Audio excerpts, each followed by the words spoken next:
If your personal injury claim is one of the ones that has to go to court, you're going to have to go through what's called a deposition.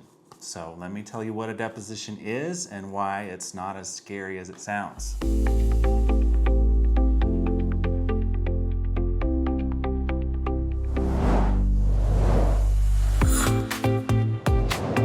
So a deposition is basically, I like to describe it as an interview.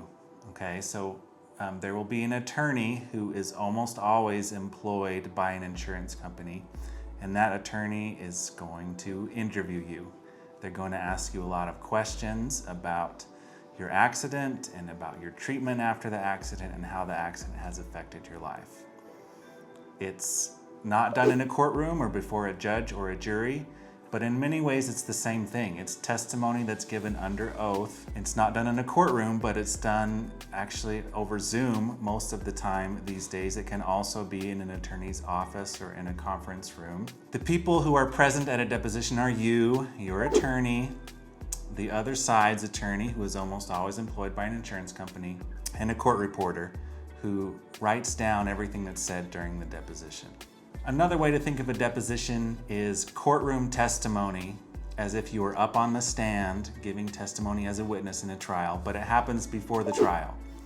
So it is important, and everything that you say in your deposition could be used later on at trial. Now, to some people this sounds really scary.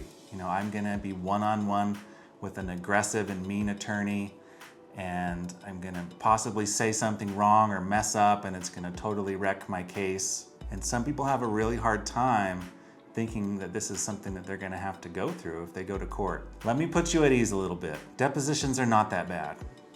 Our experience almost all the time with our clients is once they finish, they say, that was not so bad. In fact, the word that gets used most often is boring. Depositions are an important part of this process. This is a chance for the insurance company's attorney to get a feel for you. Is this person a good witness? Are they really hurt? Is a jury going to like them if we have to go to trial? Those kinds of things. So you need to take it seriously, come to a deposition dressed professionally, and just be ready to tell your story. That's all this is they want you to tell your story about your accident and the effect that it has had on your life. Bottom line is that depositions can be stressful. But look, we are going to prepare you as much as possible. You can go into your deposition feeling confident and walking away knowing that you represented yourself well, you told your story well, and you can get fairly compensated for what's happened to you. So if you have been injured and it wasn't your fault, we would love to help you, and we'll see you in the next video.